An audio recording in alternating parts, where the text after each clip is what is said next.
Hello दोस्तों, good afternoon. अभी मैं पहुंच गई हूं पोर्ट ब्लेयर एयरपोर्ट, जिसका नाम अभी वीर सावरकर इंटरनेशनल एयरपोर्ट कर दिया गया है। पहले हम गोलघर में अपने होटल में फ्रेश अप होंगे और उसके बाद हम सबसे पहले सेलुलर जेल को विजिट करेंगे। लीजिए, हम पहुंच गए हैं सेलुलर जेल के बाहर। लेते हैं एंट्री पास और करते हैं एंट्री।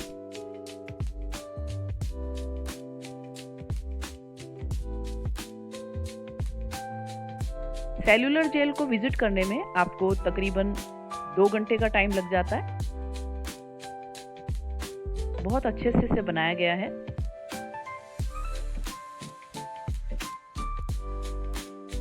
ये इसमें 3 विंग बनाई गई है और पीछे की तरफ सारा सी एरिया आ जाता है।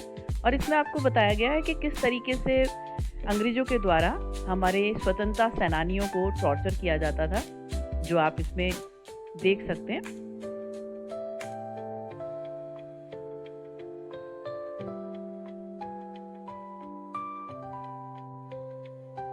इसको देखकर ना मन काफी विचलित हो जाता है। ये तीनों स्वतंत्रता सेनानी हैं और ये इनके लिए कोठरियां बनाई गई हैं, बहुत छोटी हैं।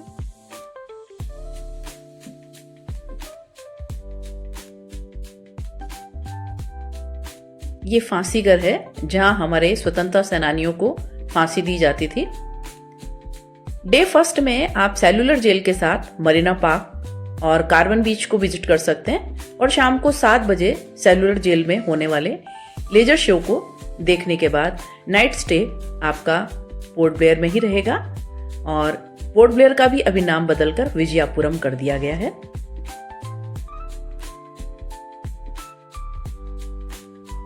सेकंड डे आपको हैवलॉक को विजिट करना चाहिए, जो अभी स्वराज द्वीप के नाम से जाना जाता है। और इसके लिए आप जेटी का टिकट फर्स्ट डे ही बुक करवा लें।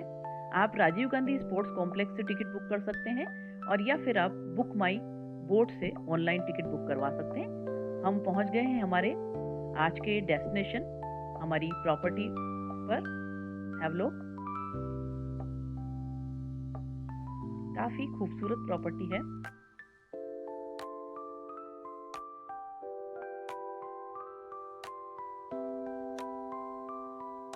आपको सबसे पहले एलिफेंटा बीच को विजिट करना चाहिए। हम निकल पड़े हैं एलिफेंटा बीच के लिए। यहाँ पर्सनल या शेयरिंग बोट से जा सकते हैं।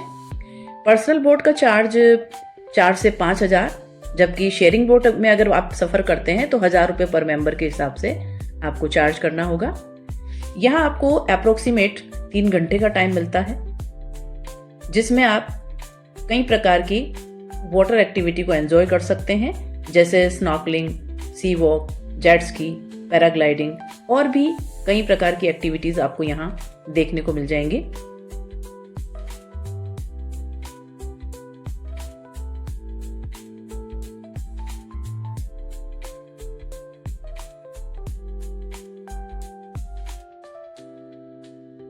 पोर्ट ब्लेयर में 3 तरह की बोट चलती है, मैक्रूज, नोटिका और ग्रीन ओशियन।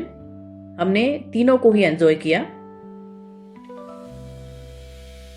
एक आइलैंड से दूसरे आइलैंड पर जाने के लिए आपको बोट से ही सफर करना होता है।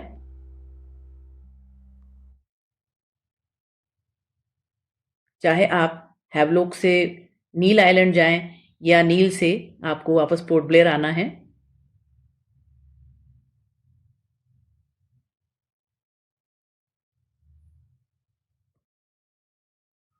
एलिफेंटा बीच को विजिट करने के बाद आपको काला पत्थर बीच जाना चाहिए।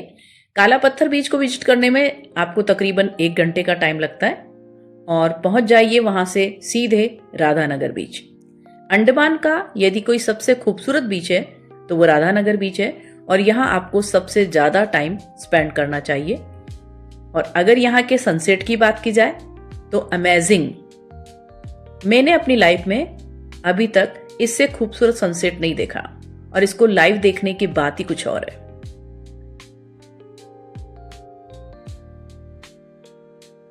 देखिए नजारे कितने खूबसूरत है। आज का नाइट स्टे आपका राधानगर बीच में ही होने वाला है। हालांकि थोड़ा कॉस्टली है, तकरीबन 3 से 4 हजार में यहाँ आपको बहुत अच्छा रूम मिल जाएगा।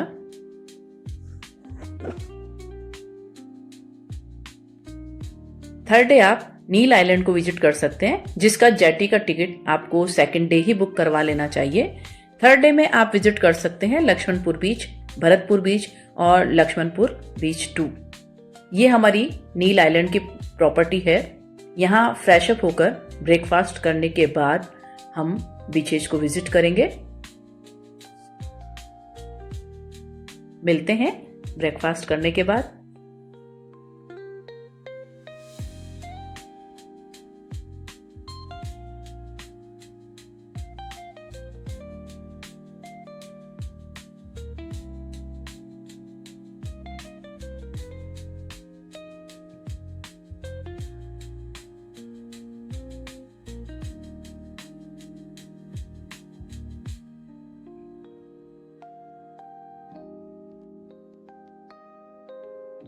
ये सुपारी है जिसे सुखाकर ये सेल कर देते हैं। सुपारी के अलावा कोकोनट और बनाना यहाँ का मेन इनकम का सोर्स है।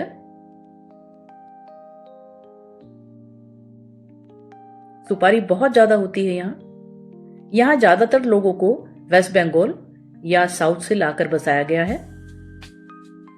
नॉन वेज के लिए यहाँ कई ऑप्शन है फूड में, बट वेजी की अगर बात करें तो एकमात्र ऑप्शन है अन्नपूर्णा होटल, लेकिन वहां का फूड बहुत यमी है।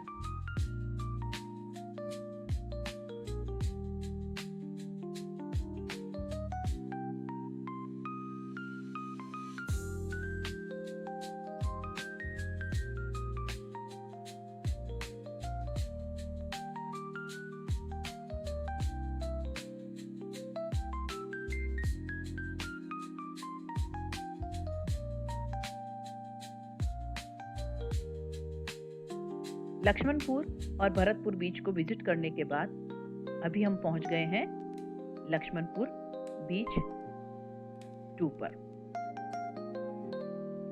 इस बीच पर विजिटर मरीन लाइफ को एंजॉय करने के लिए पहुंचते हैं। यहाँ का वाटर इतना क्रिस्टल क्लियर है और शांत है कि वाटर एनिमल एक्टिविटी को बहुत नजदीक से देखा जा सकता है, क्योंकि यहाँ से समुद्र की लहरें काफी दूर रह जाती है और यहाँ का पानी बहुत शांत होता है। फोटोग्राफी के लिए विजिटर्स की ये फर्स्ट चॉइस है।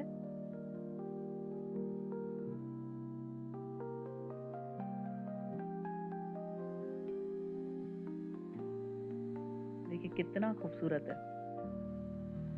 थर्ड डे का नाइट स्टे आपका नील आइलैंड में रहेगा, जिसे अभी शहीद द्वीप के नाम से भी जाना जाता है।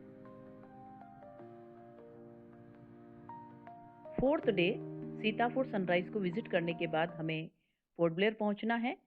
4 डे के सीतापुर बीच पर सनराइज को विजिट करने के लिए हमें पहले से ही टैक्सी बुक करवा लेनी चाहिए, क्योंकि सीजन में एक ही टैक्सी कई विजिटर्स को एक साथ डील कर रही होती है, तो प्रेशर की वजह से कई बार हमारा सनराइज जो है मिस हो सकता है। आपको सनराइज के लिए अर्ली इन द मॉर्निंग 5 बजे ही सीतापुर बीच पहुंच जाना चाहिए। लीजिए हम भी पहुंच गए हैं सीतापुर बीच। आप भी हमारे साथ सनराइज को एंजॉय कीजिए।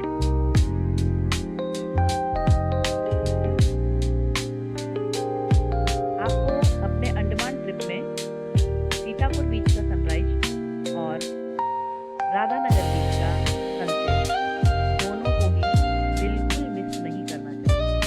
दोनों ही बेहद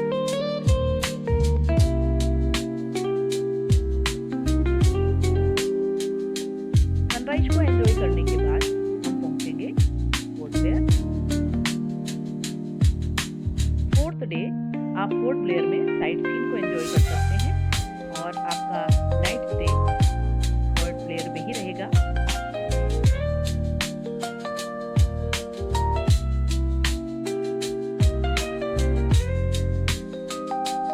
अभी हम बात करते हैं अंडमान ट्रिप के बारे में। तो सबसे पहले हम बात करेंगे पोर्ट ब्लेयर पहुंचने की। तो यहाँ का एयरपोर्ट सभी बड़े शहरों से अच्छे से कनेक्टेड है और सेकंड ऑप्शन होता है यहाँ पहुंचने का बाय क्रूज। तो विशाखापट्टनम, कोलकाता या चेन्नई से क्रूज से भी आप पोर्ट ब्लेयर पहुंच सकते हैं। बट इनकी डेली सर्विस नहीं है। यहाँ का वेदर यहाँ का बहुत अच्छा है। आप कभी भी अंडमान को विजिट कर सकते हैं, बट रेनी सीजन को आपको अवॉइड करना चाहिए। बेस्ट सीजन की बात की जाए तो अक्टूबर टू फेब रहेगा। अगर आप डिगलीपुर को विजिट नहीं करना चाहते हैं तो 6 डेज में आपका अंडमान ट्रिप कंप्लीट हो जाएगा। और अभी हम बात कर लेते हैं सबसे इंपॉर्टेंट टॉपिक पर कि बजट कितना होना चाहिए। तकरीबन 25,000 पर पर्सन आप अंडमान ट्रिप को कंप्लीट कर सकते हैं, जिसमें आपका लॉजिंग एवरेज रहेगा। आपको पोर्ट ब्लेयर में सभी तरह के होटल्स मिल जाते हैं, बट हैवलॉक और नील आइलैंड थोड़ा सा कॉस्टली है। शिप में डीलक्स और प्रीमियम, बट आप डीलक्स में सफर कर सकते हैं।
फिफ्थ डे आपको केव आइलैंड और मड आइलैंड को विजिट करना चाहिए।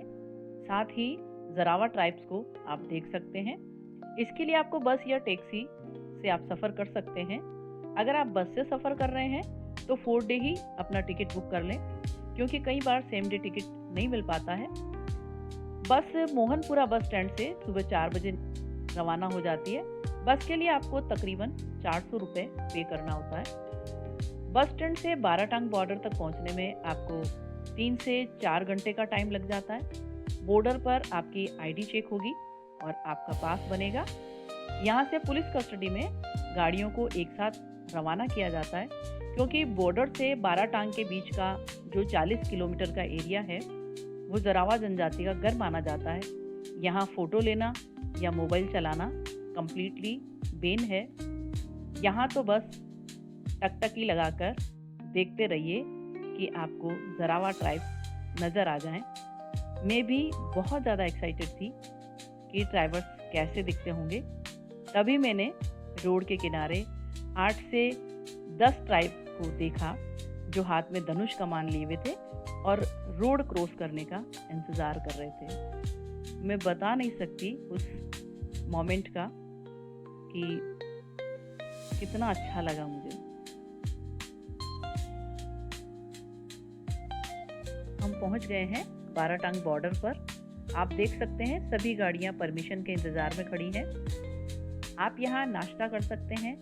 यहां चाय नाश्ते की कई छोटी छोटी स्टॉल्स आपको मिल जाएंगी, जहां आप नाश्ता कीजिए और उसी के साथ साथ वेट कीजिए।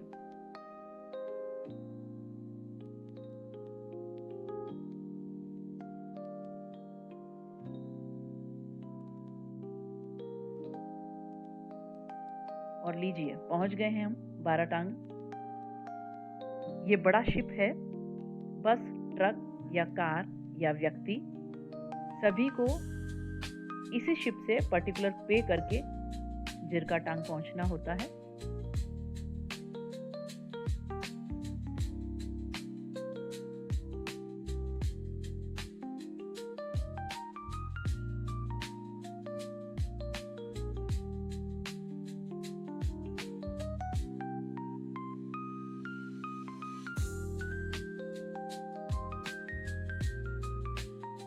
अभी आप देखिए एक मिनी ट्रक है, ये बस में इसमें शिप में चढ़ेगा।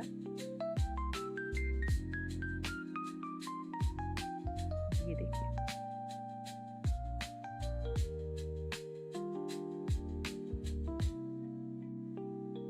इसी तरीके से ना सारी, चाहे बस हो या ट्रक हो या व्यक्ति हो, सभी के लिए यही ऑप्शन रहेगा कि शिप से जिरकाटांग पहुंचेंगे।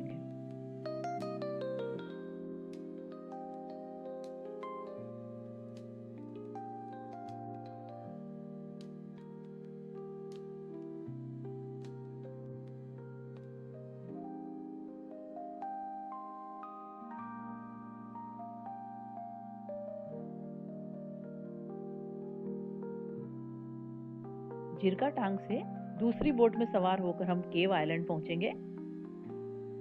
ये लीजिए, हम सवार हो चुके हैं अपनी बोट में, निकल चुके हैं केव आइलैंड के लिए। यहाँ बोट के लिए पर पर्सन 100 रुपीज़ चार्ज करना होता है, जिसमें हमें गाइड की सुविधा अवेलेबल हो जाती है। ये शेयरिंग बोट का चार्ज है। अगर आप पर्सनल बोट हायर करते हैं तो उसके लिए चार्जेस थोड़े ज़्यादा रहेंगे।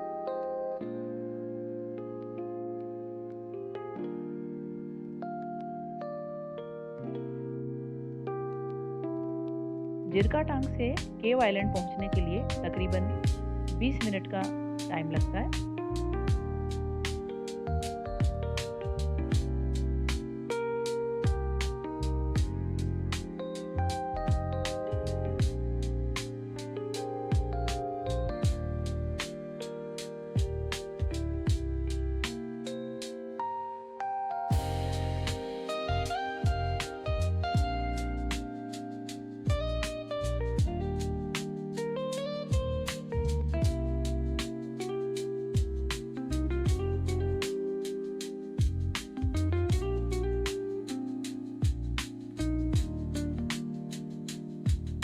यहाँ दोनों तरफ मैंग्रोव प्लांट्स हैं। मैंग्रोव प्लांट्स की रूट्स थोड़ी सी डिफरेंट होती है, इनमें न्यूमेटोफोर्स पाए जाते हैं।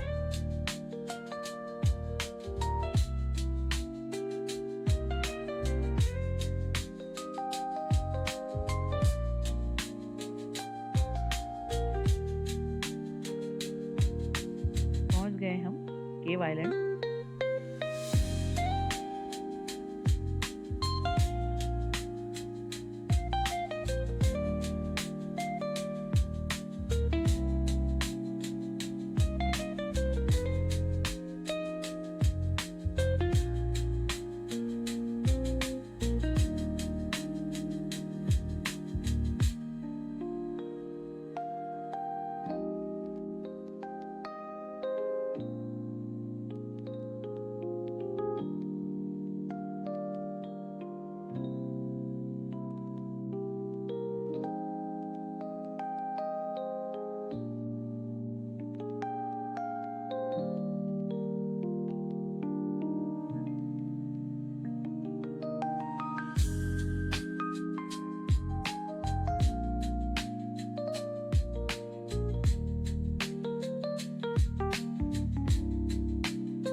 बोट से उतरने के बाद लगभग आधा किलोमीटर ट्रैक करके आप केव आइलैंड तक आसानी से पहुंच सकते हैं।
केव में।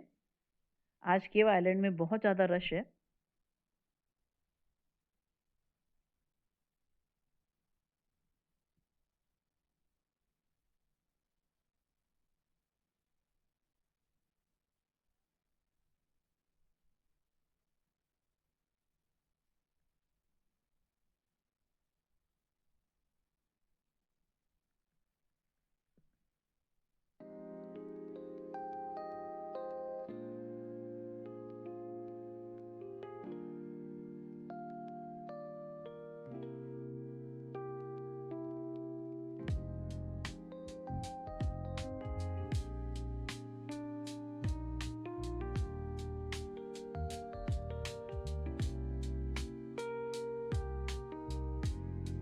यहाँ कैल्शियम कार्बोनेट की डिफरेंट शेप्स बनी हुई है जो कम्प्लीटली नेचुरल है। अंदर लाइट की कोई व्यवस्था नहीं है। आपको मोबाइल टॉर्च से ही विजिट करना होगा।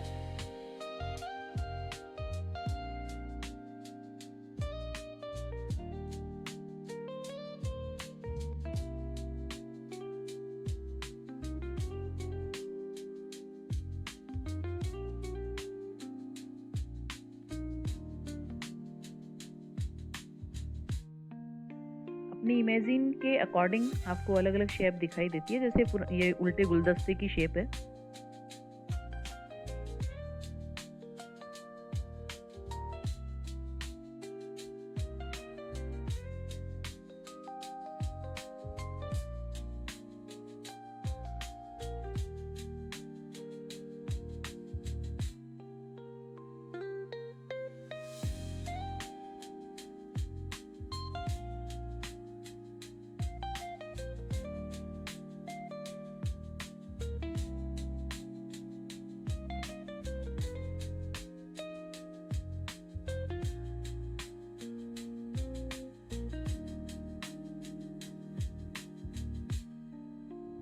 अभी हम निकल गए हैं हमारी आज की और साथ ही हमारे अंडमान ट्रिप की लास्ट डेस्टिनेशन के लिए, मड वोल्केनो। तकरीबन 500 मीटर के ट्रेक के बाद आप मड वोल्केनो पहुंच जाते हैं। ट्रेक भी बड़ा खूबसूरत है।